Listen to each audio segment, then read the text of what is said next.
Radio Educación presenta Diabetes y yo. Sondeos, reportajes, tips, cápsulas de salud y mucho más. Propuestas para lograr una mejor calidad de vida. Diabetes y yo. Colesterol, sedentarismo y diabetes.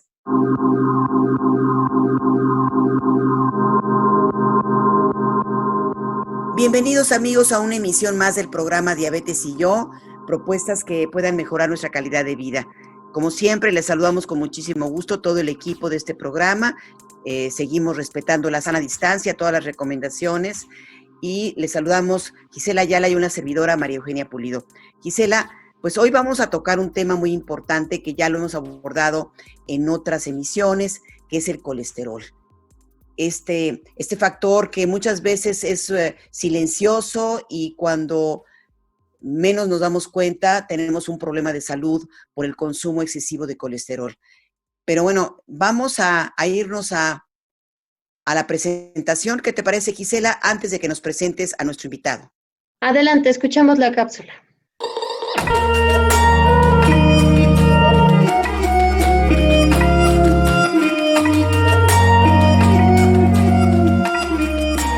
El colesterol es un tipo de grasa necesaria para que el organismo funcione correctamente. Con el colesterol alto, es posible que se te formen depósitos grasos en los vasos sanguíneos. Con el tiempo, estos depósitos crecen y hacen que sea más difícil que fluya suficiente sangre a través de las arterias. A veces esos depósitos pueden romperse de repente y formar un coágulo que causa un ataque cardíaco o un accidente cerebrovascular. El colesterol alto puede heredarse, aunque suele ser el resultado de la elección de un estilo de vida poco saludable, por lo que se puede prevenir y tratar. Llevar una dieta saludable, hacer ejercicio con regularidad y a veces tomar medicamentos pueden ayudar a reducir el colesterol alto. El nivel alto de colesterol no tiene síntomas. Un análisis de sangre es la única manera de detectar si lo tienes. La diabetes tiende a reducir los niveles de colesterol bueno y a incrementar los niveles de triglicéridos y colesterol malo, lo que puede aumentar el riesgo de enfermedades cardiovasculares. Aprender a prevenir y tratar los niveles de colesterol anormales es un paso importante para mantener un buen estado de salud. Acompáñenos en esta emisión para conocer más acerca de colesterol.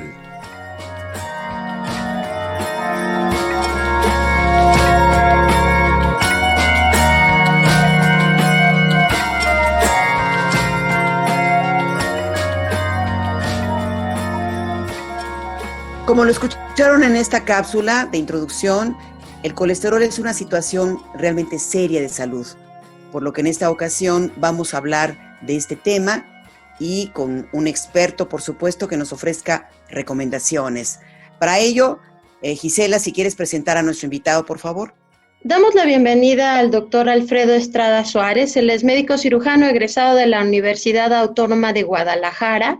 Cuenta con especialización en cardiología por parte del Instituto Nacional de Cardiología Ignacio Chávez en la Ciudad de México y también en cardiología hemodinamista e intervencionista por parte del Instituto Metropolitano de Asistencia Sanitaria de Barcelona, de la Universidad Autónoma de esta misma ciudad, Hospital del Mar. El doctor Estrada fue presidente de la Asociación Mexicana para la Prevención de la Ateroesclerosis y sus complicaciones AC, AMPAC, y actualmente brinda consulta privada en Médica Diamante, un instituto cardiovascular de la ciudad de Tuxtla Gutiérrez, Chiapas, desde donde nos acompaña. Doctor, gracias por estar aquí. Al contrario, quiero agradecerles a ustedes la invitación que me hacen a su programa, donde pues abordaremos temas relacionados con el colesterol. Muchas gracias, Maru. Muchas gracias, Gisela. Gracias, doctor Alfredo Estrada Suárez.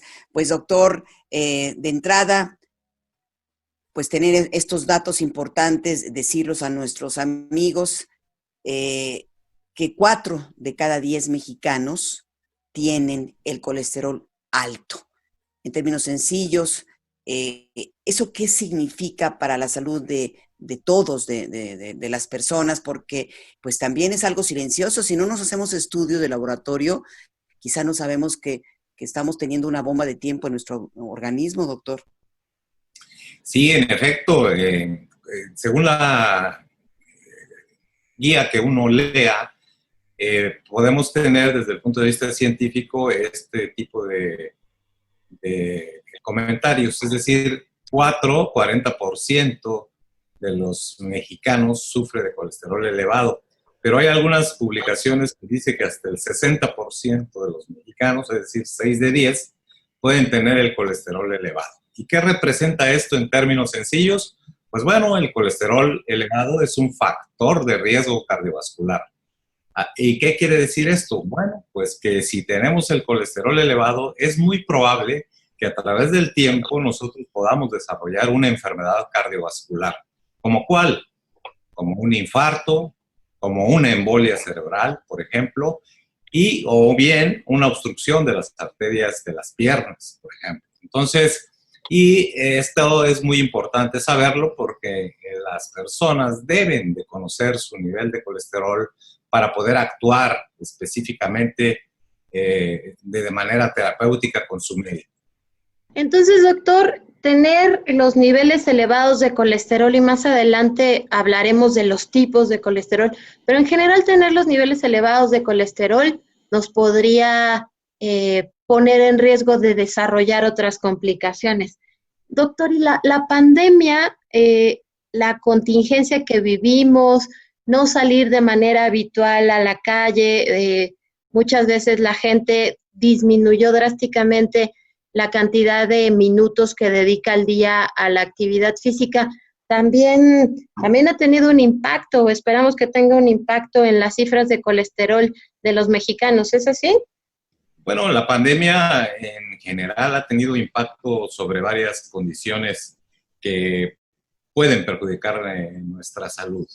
Entre ellas, pues bueno, el estar en casa permanentemente, pues ha limitado, por ejemplo, el hacer ejercicio. Aunque hay ejercicios que uno puede desarrollar en casa, muchas veces es poco motivante hacerlos en espacios muy pequeños, donde estamos varios miembros de la familia. Eso por un lado. Por otro lado, el haberse quedado en casa también interviene el factor económico.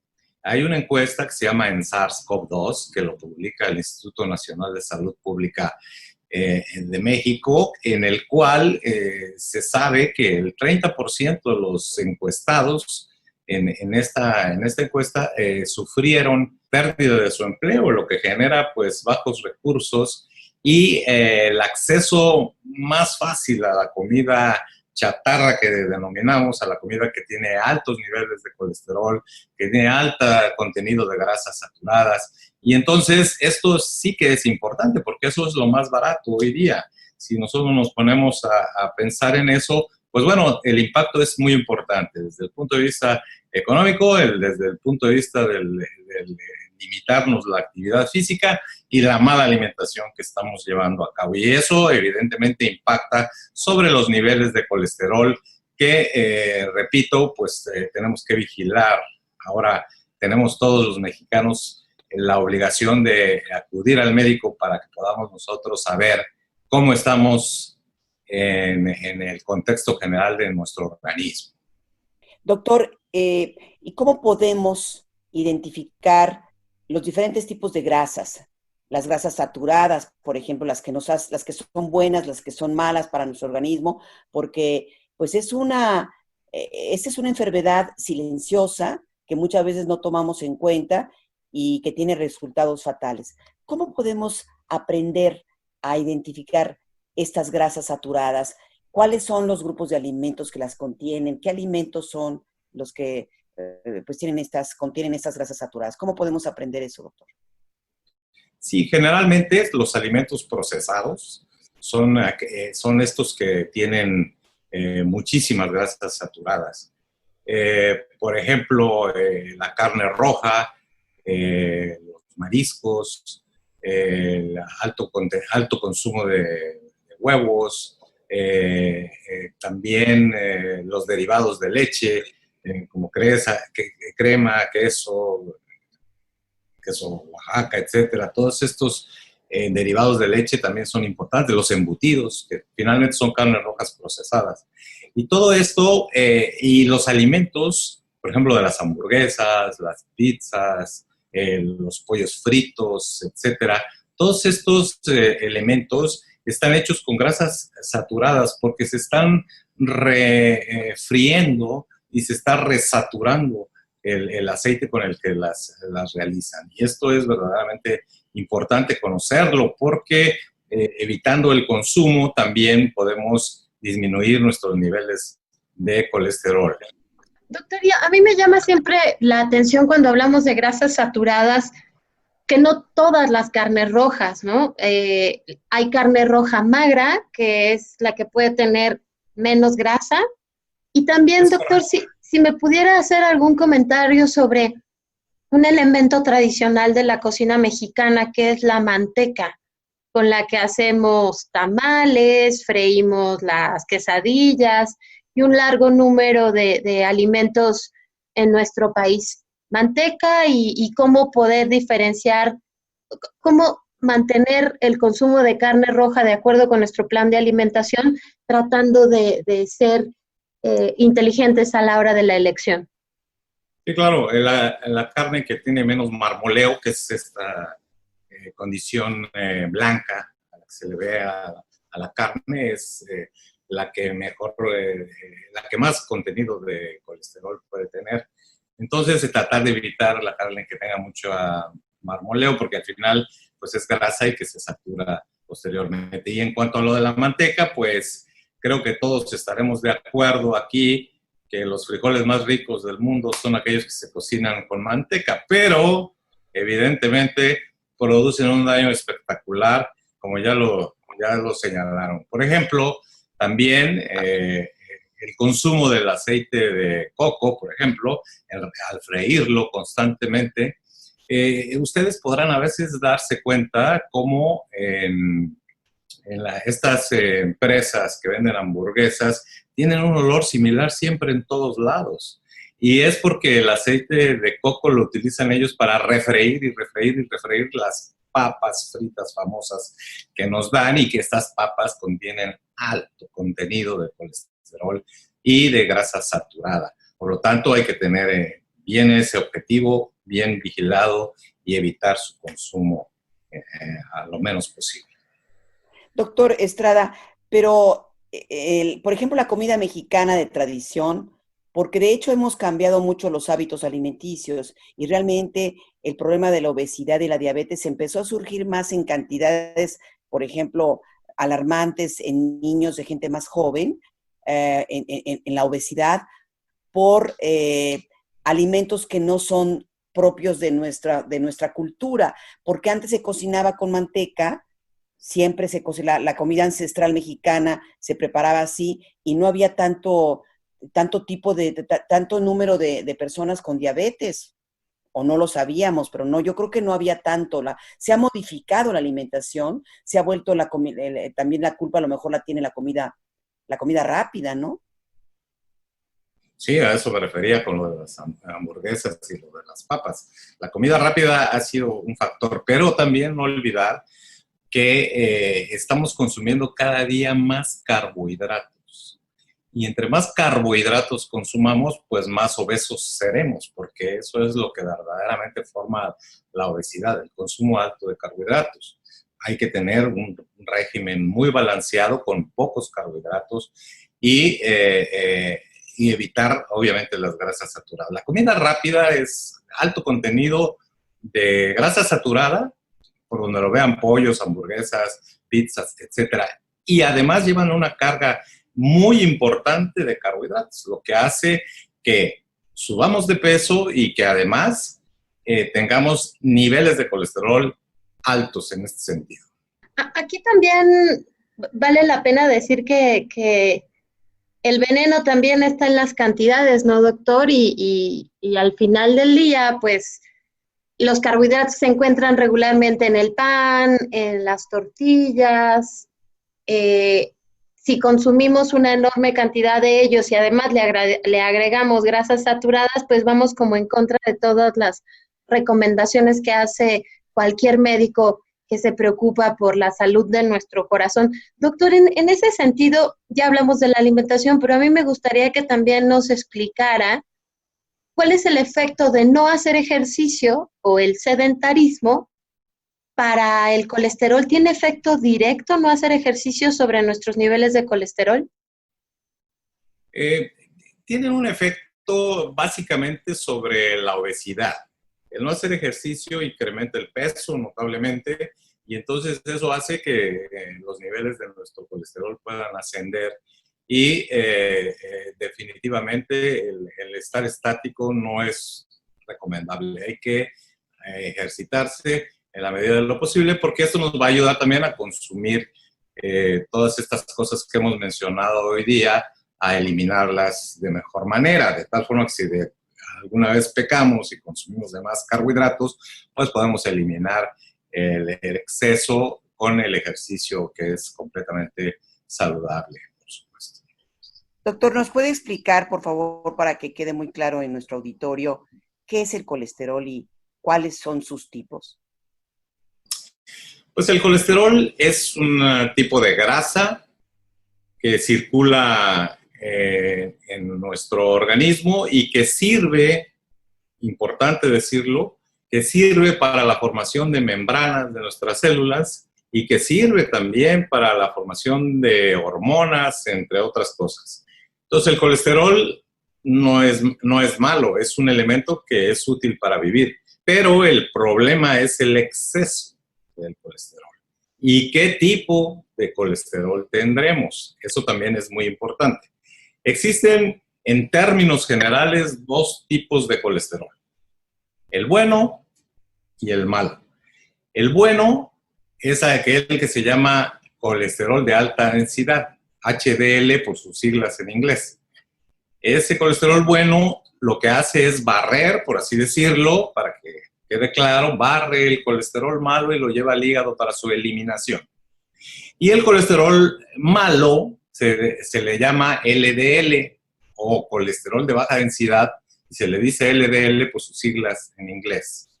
Entonces, este colesterol malo, cuando lo tenemos en exceso, ya sea que lo produzcamos nosotros o bien lo ingiramos a través de los alimentos, se va acumulando en las arterias del organismo.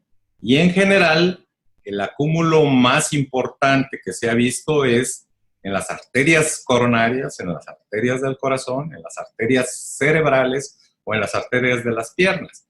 Y cuando se obstruye una de estas arterias, pues puede generar un infarto cerebral, si se trata del cerebro, un infarto del corazón, un infarto al miocardio, si se trata de las arterias coronarias, o bien una isquemia aguda de las piernas, por ejemplo, se obstruye la pierna y entonces se obstruye el flujo hacia la pierna y podemos perder la pierna, hay muchas amputaciones. Este es un programa hecho para la diabetes y el colesterol obstruye las arterias periféricas de los pacientes justamente. Entonces, todo esto se llama ateroesclerosis. Es la enfermedad que es un proceso, que es un proceso inflamatorio porque estas lipoproteínas de baja densidad o colesterol malo que le llamamos, generan inflamación en las arterias. Y entonces, cuando se agudiza, es decir, cuando rompe una pequeña capa que cubre las arterias, adentro yo le llamo el papel tapiz de las arterias, cuando se rompe ese papel que se llama endotelio, entonces se agregan las plaquetas y tapan con un coágulo el vaso y entonces no llevan la sangre que deberían llevar al órgano que deberían llevarle. Entonces, eso es el colesterol. Básicamente nos sirve, pero tener en exceso, cuidado.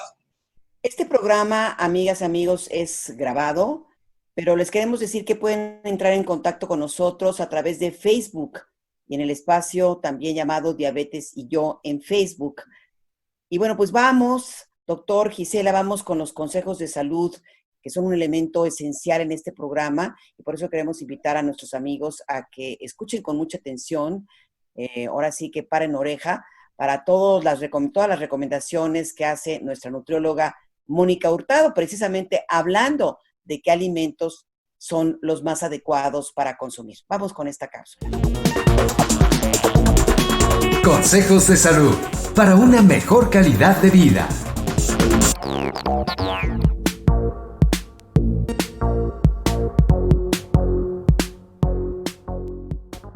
Hola, buenos días. Mi nombre es Mónica Hurtado, la nutrióloga de Quiero Saber Salud. Y en esta ocasión quiero recordar la celebración del Día Mundial del Corazón, que se celebró el 29 de septiembre. Y en este 29 de septiembre comentan como lema sobre la actividad física como un beneficio para el buen funcionamiento del corazón. La salud del corazón debe ser una prioridad en nuestro estilo de vida. Todo, ya sea por la alta incidencia de enfermedades cardiovasculares, porque pues estas enfermedades pueden ser causantes de discapacidad y por muerte prematura en todo el mundo. La actividad física regular es un medio que ayuda a prevenir y tratar los factores de riesgo modificables como son la dieta, el sobrepeso, la obesidad y sus comorbilidades como son algunas enfermedades que están alrededor de ella, diabetes, hipertensión y dislipidemias. Entonces, no esperes más, es momento de hacer actividad física y como actividad física entendemos cualquier movimiento que tu cuerpo haga y que tus músculos generen una utilización de la energía que vamos a tener en el cuerpo. Entonces, actividad física es desde levantarte de la silla, desde barrer, desde trapear, desde subir y bajar escaleras. Sin embargo, sabemos que esta actividad física, cuando se lleva a cabo de manera regular, puede tener mayor cantidad de beneficios. Es decir, ya después hacerlo como un ejercicio, que el ejercicio pues es aquella actividad programada que va a tener un objetivo específico, una duración y una frecuencia. Bueno, pues para cuidar nuestro corazón debemos de tener ciertas acciones durante nuestra vida, durante toda la vida y nuestra vida cotidiana. Un estilo de vida sedentario aumenta el riesgo de desarrollar enfermedades del corazón, mientras que la actividad física diaria ayuda a mantener el estado de salud físico y mental óptimo. Sin embargo, las personas dedican una gran proporción de su tiempo al trabajo y otras actividades, dejando de lado la gran importancia de mantenerse activos.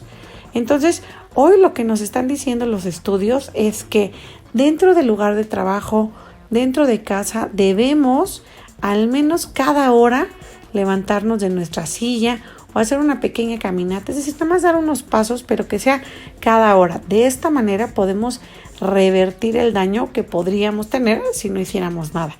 La actividad física aumenta la capacidad cardíaca, respiratoria y promueve el aumento de la masa muscular, mejorando la salud articular. Diversos estudios han demostrado que el ejercicio físico disminuye el riesgo cardiovascular y de mortalidad a largo plazo por estas enfermedades. Ser activo promueve la mejora de la frecuencia cardíaca, tanto en reposo como en la actividad, a lo que se le atribuye el beneficio sobre la capacidad cardíaca, el volumen y la circulación sanguínea y las estructuras del corazón.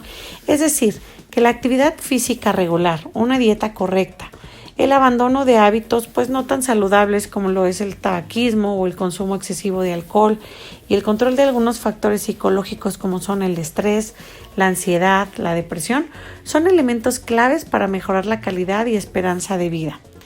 Yo me despido, soy Mónica Hurtado, la nutrióloga de Quiero Saber Salud, y empieza por cuidar tu corazón.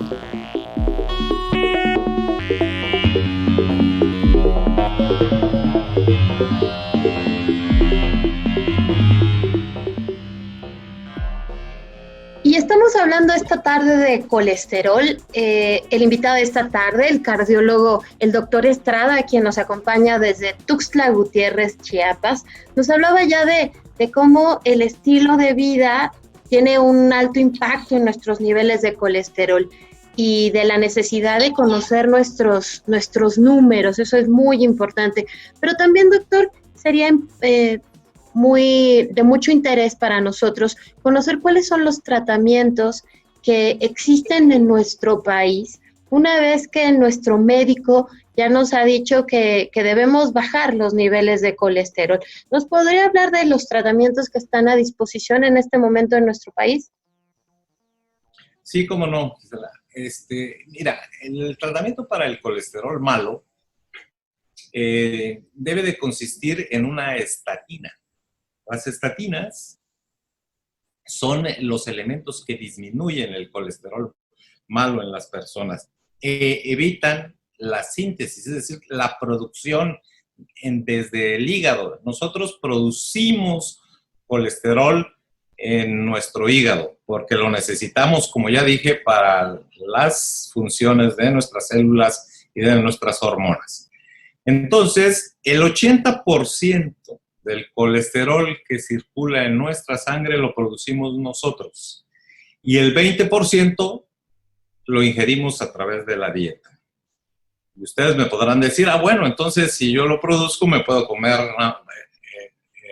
todo lo que yo quiera. No, si yo tengo ya un colesterol elevado porque lo produzco de más o lo elimino menos, entonces tengo mucho riesgo de comerme ese otro 20% que representa el de la alimentación. ¿Por qué tengo riesgo? Porque el colesterol lo que hace es producir enfermedad cardiovascular, entre ellos el infarto, como ya lo señalé, y esta es la primera causa de muerte en el mundo y en México.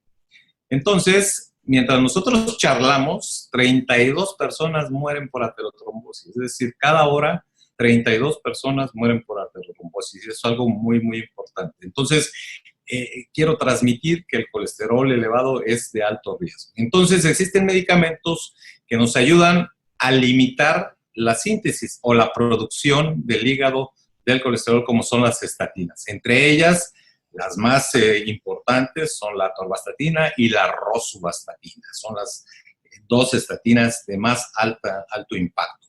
Y también existen los inhibidores de la absorción intestinal del colesterol, entre ellos la ezetimiba.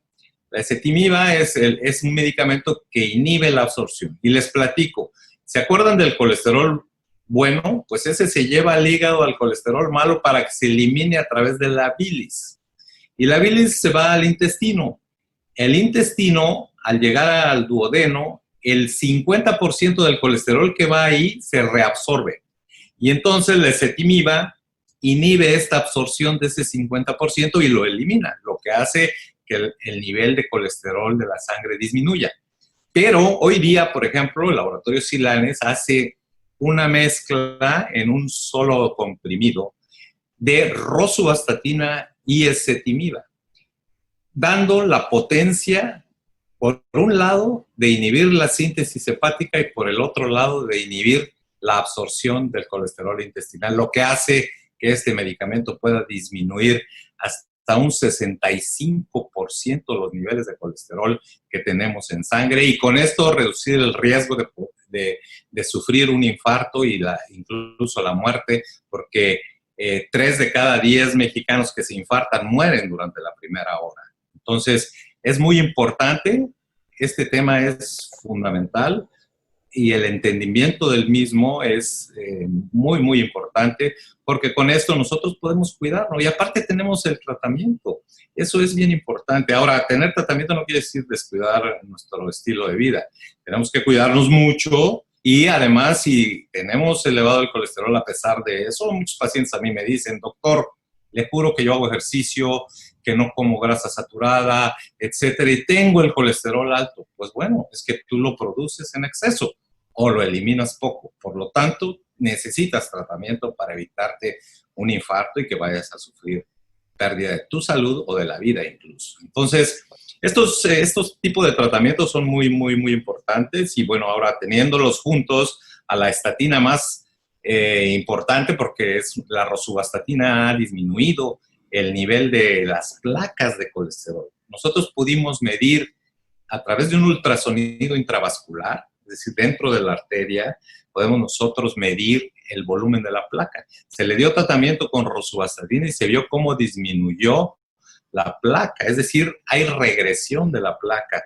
Y aunado a la ezetimiba, que además inhibe la absorción del colesterol, pues bueno, el impacto de este medicamento es contundente.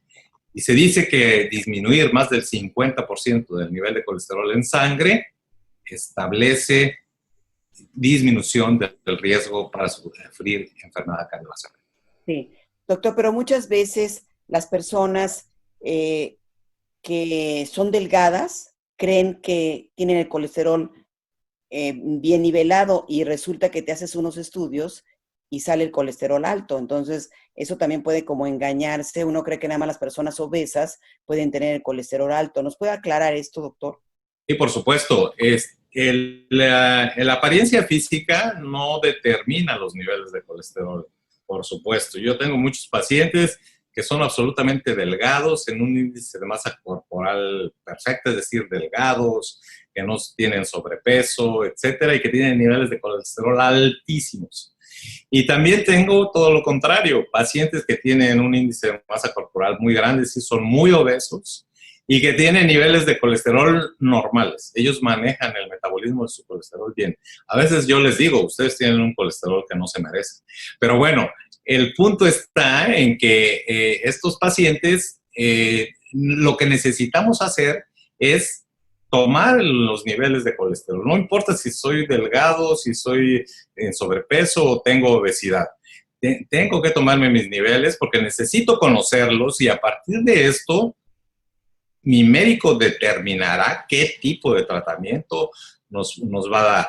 ¿Y en qué va en función ese tratamiento? En el riesgo cardiovascular que le mida a usted. Por ejemplo, si usted es diabético, si usted es hipertenso y además tiene colesterol elevado, pues son 3 funciones que se juntan y que se multiplica el riesgo, no se suma, se multiplica, es exponencial. Es decir, que si tenemos un paciente que no es diabético comparado con un diabético, pues ya por el hecho de ser diabético tenemos 3 o 4 veces más riesgo de sufrir enfermedad cardiovascular. Pero si a esto le sumamos el colesterol elevado, entonces lo multiplicamos por 8.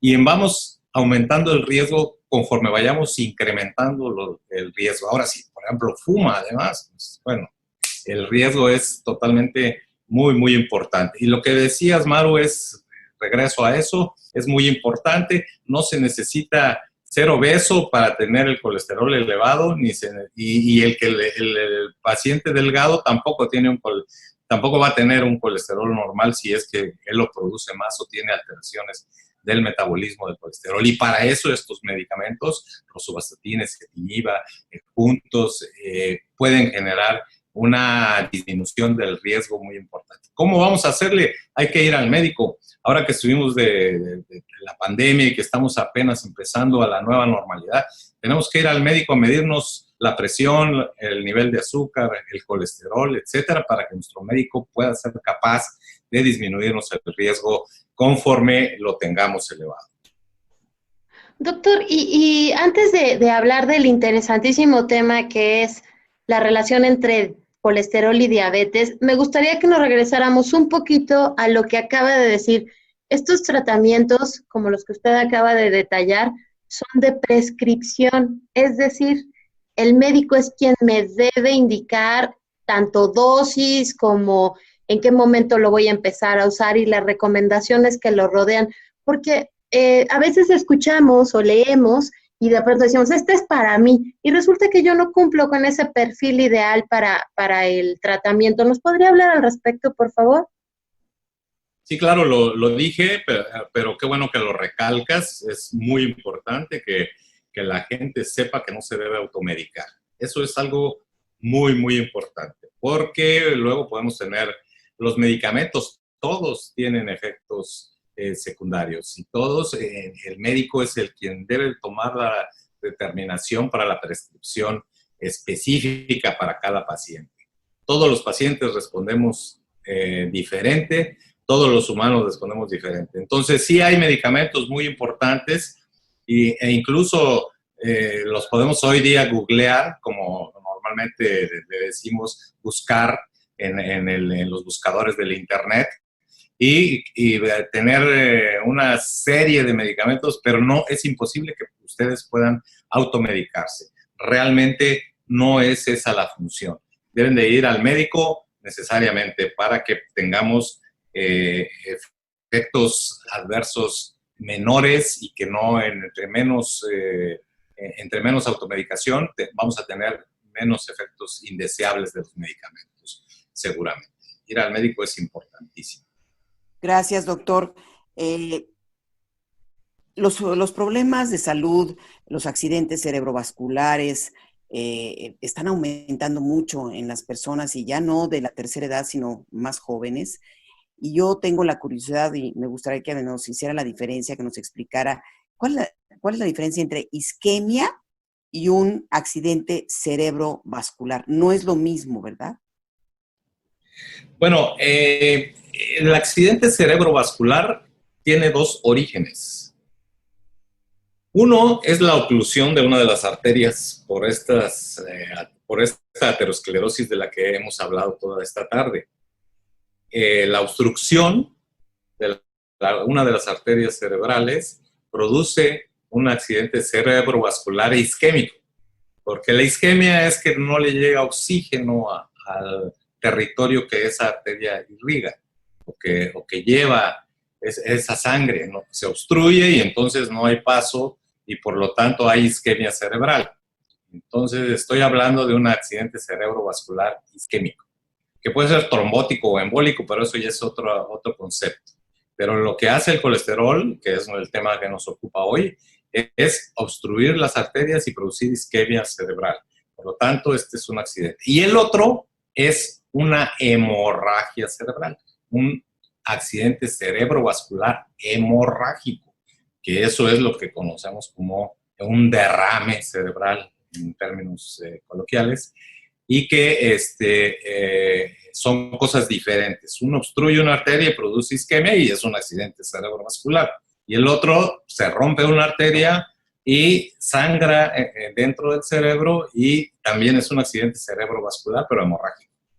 Doctor, y algo que también nos gusta mucho insistir en este programa es en las indicaciones médicas, porque en el caso específico de los medicamentos para diabetes, es muy importante la disciplina en la toma del medicamento, no tomárselo un día sí y otro no, y cuando me siento mal, sino que sabemos que la disciplina en la toma de todos los medicamentos para diabetes es lo que también nos ayuda en el mejor resultado. ¿Ocurre lo mismo con los medicamentos para colesterol? La primera pregunta. Y la segunda, ¿este medicamento del cual nos ha hablado hoy, que está combinado, ya está disponible en el sistema público de salud? La primera pregunta está en relación con... ¿me podrías ayudar? Se me fue ahorita Sí, Doc, si es necesario también tomármelo siempre sí, sin falta y sin... Sí, en el caso del diabético, tenemos la cultura, y digo tenemos porque los mexicanos en general tenemos la cultura de saber que si eres diabético tienes que tomar el medicamento todos los días y tienes que ser ordenado y tienes que tomártelo sin falta todos los días porque eso va a bajar tu nivel de azúcar. En el colesterol ocurre algo que es también una mala costumbre. El paciente generalmente toma el medicamento un mes, se hace una prueba, ya disminuyó, lo suspende y entonces el riesgo vuelve a subir porque vuelve a subir el colesterol. Porque si no inhibo que se produzca y no inhibo que se reabsorba, como ya lo dijimos con estos medicamentos, es muy importante comentar que el colesterol debe tratarse igual que se trata la diabetes o igual que se trata la hipertensión. Tiene que tomar el medicamento todos los días necesariamente para que el riesgo realmente disminuya. Los grandes estudios a nivel mundial hablan de 4 o 5 años donde se ve que el riesgo disminuye enormemente. Pero no estoy diciendo que nada más se lo tomen 4 o 5 años, sino que si este medicamento se continúa tomando a través del tiempo, el riesgo será menor cada vez.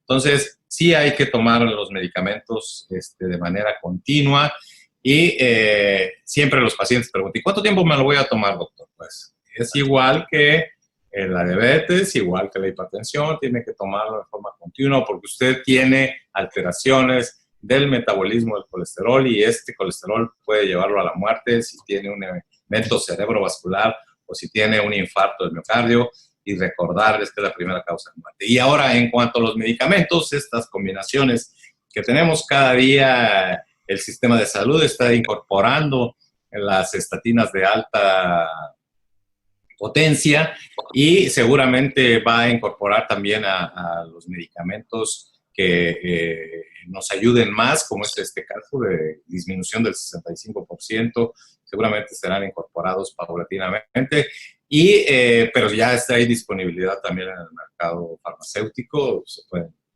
una vez que su médico los ha recetado, pueden conseguirlo en las farmacias sin ningún problema. Doctor, y 2 preguntas. Estos medicamentos, me imagino que hay novedades en los medicamentos que se han creado para combatir el colesterol. Esa es una pregunta que, un poco aunada a lo que le preguntó Gisela, si también se pueden conseguir estas novedades ya en el sistema de salud. ¿Y qué estudios me debo de realizar para saber que tengo colesterol elevado?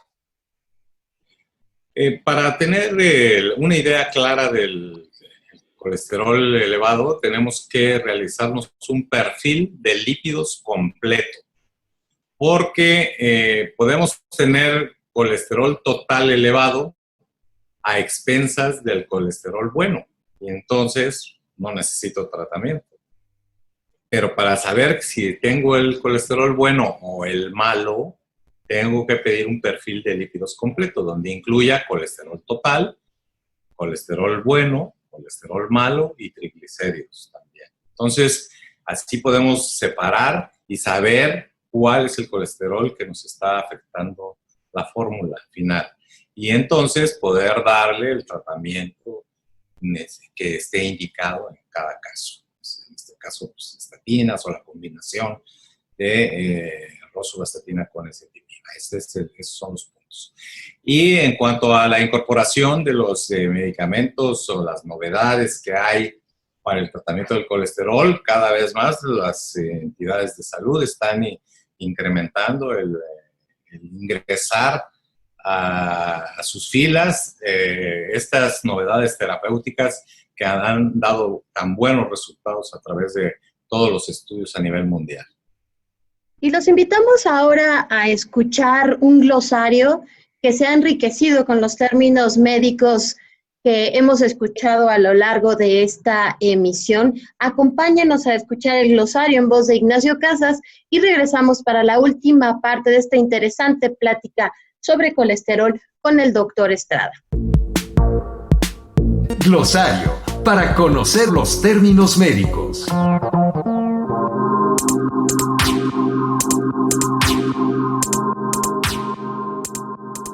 Colesterol total. Cantidad total de colesterol en la sangre. Incluye ambos tipos, el colesterol bueno y el colesterol malo. La recomendación general es que el colesterol total no exceda los 200 miligramos sobre decilitro. Colesterol malo o LDL, el que se acumula en sus arterias y las obstruye. Una dieta alta en grasas saturadas y trans puede incrementar el colesterol LDL. Colesterol bueno o HDL. Ayuda a eliminar el colesterol de sus arterias. El consumo de tabaco, el sobrepeso y el sedentarismo pueden reducir los niveles de colesterol HDL. Triglicéridos. El tipo más común de grasa en el cuerpo. Los niveles normales de triglicéridos varían según la edad y el sexo, pero la recomendación general es que no exceda de 150 miligramos sobre decilitro.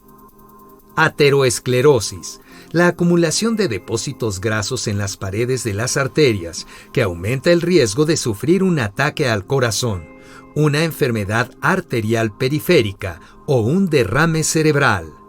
Grasas saturadas. Elevan el colesterol malo. Son frecuentemente sólidas a temperatura ambiente. Algunos ejemplos son la manteca, mantequilla, quesos amarillos, la piel de pollo y la carne roja con partes blancas. Grasas insaturadas.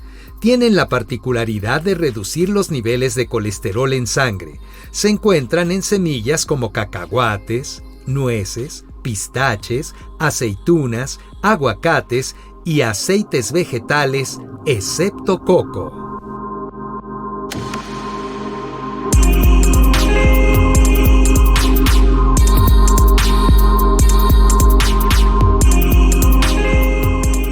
Doctor, si vivimos con diabetes y además salen estos altos niveles de colesterol, ¿qué tenemos que hacer? Bueno, Maru, quiero decirte que el paciente diabético es ya considerado de per se o de por sí como un paciente o como un equivalente de riesgo cardiovascular. ¿Qué quiero decir con esto?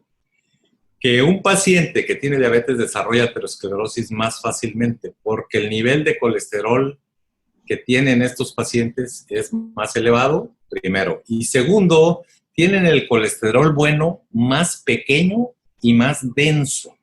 ¿Eso qué quiere decir? Que el colesterol LDL es más chiquitito y pesa más. Y por lo tanto se atrapa más fácilmente en las arterias y desarrollan enfermedad aterosclerosa más rápido que un paciente que no es diabético. Entonces, por eso hoy día la diabetes se ha considerado como un equivalente de enfermedad cardiovascular, porque tienen un riesgo muy alto incluso de muerte por infarto en los pacientes que nunca se han infartado, pero que son diabéticos. Y que se infartan de pronto tienen el doble de riesgo que uno que se ha infartado y no es diabético. Con esto quiero decir que la diabetes en especial hay que tratarla con mucho más energía. ¿Por qué? Porque el nivel que le pedimos a un diabético hoy día de colesterol malo debe ser por debajo de los 70 miligramos por decilitro. Y eso es bien difícil de lograr con medicamentos de baja intensidad. Por eso el advenimiento de las nuevas estatinas o las estatinas de alta intensidad y las combinaciones con este inhibidor de ezetimibe de la absorción del colesterol intestinal hacen mucha potencia para poder lograr esas cifras. Por ejemplo, un paciente que no es diabético y no tiene otro factor de riesgo, pues puede tener hasta 100 miligramos por decilitro de colesterol malo. Pero el paciente diabético tiene que tener por debajo de 70. Y si ya se infartó, tiene que tener por debajo de 55. Y entonces ahí es donde toman una gran importancia estos medicamentos y sobre todo estas combinaciones, porque podemos llevar a nuestros pacientes a la meta porque se ha demostrado que esos niveles los protegen realmente de enfermedad cardiovascular, ya que de por sí tienen un riesgo muy, muy elevado de poder sufrirla. Entonces, ser diabético, además tener colesterol elevado, es una bomba de tiempo. Entonces, hay que ir al médico para que él nos ayude a llevarnos al nivel adecuado de colesterol malo que debe de tener un paciente con características diabéticas y de colesterol alto. Doctor, justamente quienes vivimos con diabetes, debería resultar común que frecuentemente nos manden el análisis de colesterol. Y nos regresamos a la primera parte donde usted nos explicaba, le explicaba muy claramente a Maru los tipos de colesterol.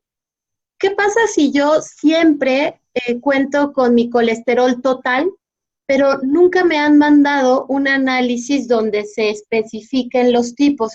¿Puedo yo tener mi colesterol total bien, pero mi colesterol malo elevado? Por supuesto que sí, que es algo de lo que también comentaba. Comentaba al revés, ¿no? Que puedes tener un colesterol alto, un colesterol total alto, y si es a expensas del colesterol bueno, pues qué padre, ¿no? Porque no necesitarás tratamiento, pero al revés también puede pasar. Puedes tú tener un colesterol total normal, porque aparte el mexicano tiene colesterol alto, o sea, el colesterol bueno lo tiene bajo. Es una dislipidemia muy importante, se llama así, se llama hipoalfa lipoproteinemia con hipertrigliceridemia. Eso tiene mucho el diabético y el mexicano en específico, genéticamente así estamos diseñados. Entonces, al bajar el nivel de colesterol HDL, que es el bueno, y puede bajar el nivel del colesterol total y de pensar que el colesterol total pues lo tenemos dentro de lo normal. Y entonces engañarnos cuando si somos diabéticos tenemos, como ya lo dije, que tener 70 de LDL y podríamos tener 130, 140 y estar con esto en riesgo de sufrir enfermedad cardiovascular. Y es donde entra el papel del médico. Por eso es muy importante que el médico vigile estas situaciones. Doctor Estrada, y también sería importante mencionar si los medicamentos de diabetes y los medicamentos de colesterol se relacionan. ¿Puede haber un medicamento para diabetes que me ayude con el colesterol y viceversa, o eso no pasa? No, generalmente, bueno, modificar el metabolismo de los azúcares tiene ciertos efectos sobre el colesterol porque evita que las lipoproteínas sean tan poco, que sean tan pequeñas y tan densas. Pero en general no hay una relación. Que yo diga, a ver, voy a controlar mi diabetes y ya con eso yo no necesito nada para el colesterol, error. Eso es completamente independiente. Porque, repito, tener colesterol, y esto quería comentarlo en la pregunta pasada y que lo omití y que va a ser muy importante que lo conozcamos, que en colesterol total, refiriéndome a lo que tú me preguntabas sobre el colesterol total, por ejemplo, tengo tantito. Es que tengo el colesterol normal o el deseado, hablando del colesterol total, es 200 miligramos para abajo. Pero si yo tengo 230, no solo tengo un poquito arriba. De 200 a 240 tengo el doble de riesgo de sufrir enfermedad cardiovascular. Entonces vamos a hablar de riesgos. No vamos a hablar de que tengo un poquitito. Tengo el doble de riesgo. Si tengo más de 240, entonces tengo 7 veces más riesgo de sufrir enfermedad cardiovascular. Entonces sí es muy importante considerar que los miligramajes sí nos sirven para estratificar a nuestro paciente, pero lo que nosotros sabemos y conocemos como médicos es cuantificar el riesgo. Y ahí es donde el médico entra y donde debe de saber a qué niveles tiene que llevar a su paciente según el tipo de enfermedad que tenga, si tiene diabetes, si ya se infartó, si no la tiene, si es hipertenso, etc. Entonces, todo eso es muy, muy, muy importante. Y si además fuma, como ya lo dije, además de la diabetes, el tabaco es uno de los aceleradores más grandes de la aterosclerosis. El tabaquismo ha amputado muchas piernas y se ha llevado a través del infarto del miocardio a muchas personas por el consumo excesivo o no del tabaco. Acuérdense que hay sensibilidades. Si es que yo me fumo uno nada más, sí, pero ese uno puede ser, si usted es una persona sensible, hacerle tener aterosclerosis acelerada o prematura. Y eso es muy, muy, muy importante.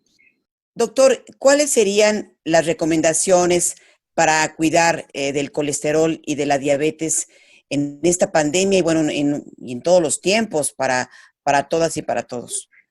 Sí, bueno, tener un estilo de vida saludable, primero. Siempre los médicos insistimos mucho en los cambios de los hábitos higiénicos y dietéticos. Hay que hacer ejercicio, hay que dejar los malos hábitos como el tabaco, como el alcohol y todo lo que le circunda, porque toda la alimentación que va relacionada con el alcohol también tiene alto contenido en grasas saturadas. Hacer ejercicio constantemente, se pide 1 hora por 5 días de la semana, según las recomendaciones de la Asociación Americana del Corazón. Y también ser muy precavido en el sentido de todo lo que nos alimentamos y sobre todo a tener una visita médica muy constante o muy periódica de acuerdo a como nuestro médico nos lo diga, porque los médicos vamos ajustando los tratamientos de acuerdo a cómo vayamos también nosotros modificando el riesgo. De tal forma que siempre es muy importante hacer eso. Y ustedes me dirán ahora, pues en pandemia, ¿cómo voy a hacer ejercicio? Bueno, podemos brincar cuerda, podemos hacer flexiones, abdominales, en fin.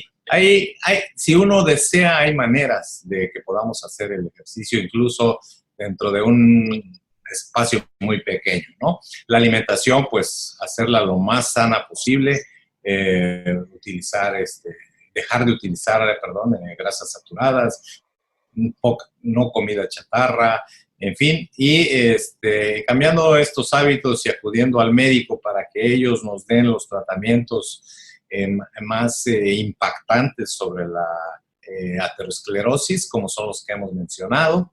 Creo que podemos tener una esperanza y una calidad de vida muy agradable para cuando nos toque llegar a ser de más edad. Doctor, ¿nos puede proporcionar sus datos como cardiólogo? ¿Cómo lo podemos encontrar en las redes sociales? Quizá también para las personas que nos están escuchando en el estado de Chiapas. ¿Cómo se pueden acercar a usted, doctor, por favor? Sí, en Facebook estoy como doctor Alfredo Estrada, cardiólogo. En Twitter estoy como doctor Estrada Alfred. Y tengo una página web que es www.alfredoestradacardiólogo.mx y estoy en Tuxtla Gutiérrez, Chiapas, en Erika Diamante y en el Instituto Vascular de Tuxtla. Los teléfonos del consultorio son 961-602-5438 y las urgencias a mi celular al 961-654-2905. Ahí estoy para servirles a ustedes. Doctor, ¿nos podría repetir los números telefónicos que dejó para nuestros radioescuchas, por favor? Con mucho gusto, 961-602-5438, teléfono del consultorio, emergencias, 961-654-2905. Mucho gusto. Vale la pena señalar que los datos del doctor, todas las maneras de encontrarlo en Facebook, Twitter y su página en internet estarán en nuestra liga, en nuestro espacio en Facebook del programa Diabetes y Yo, así como los teléfonos que ha puesto a disposición de los radioescuchas. Maru. Muchas gracias. Agradecemos mucho la presencia del doctor Alfredo Estrada Suárez, cardiólogo y expresidente de la AMPRAC. Muchas gracias por estar con nosotros y por todos estos consejos y todo lo que nos ha vertido en este programa, doctor. Muchas gracias, gusto en conocerlo. Igualmente, Maru, Gisela, es un placer haber estado con ustedes y esperemos que lo que aquí se ha hablado sirva para tener, como ya lo dije, más y mejor vida futura. Y pues además de agradecerle al doctor Estrada su presencia, a nombre de todo el equipo de Diabetes y Yo, Maru Pulido y su servidora Gisela Ayala, les agradecemos que como todos los viernes nos acompañaran para hablar de uno de los temas más importantes, hablar de salud. Agradecemos todo el equipo de Diabetes y Yo su asistencia este viernes. El equipo lo formamos Mario Ledesma, Oscar Guerra, Brisa Sánchez, Ignacio Casas, su servidora Gisela Ayala y María Eugenia Pulido. Radio Educación presentó Diabetes y Yo. Sondeos, reportajes, tips, cápsulas de salud y mucho más. Propuestas para lograr una mejor calidad de vida. Diabetes y Yo.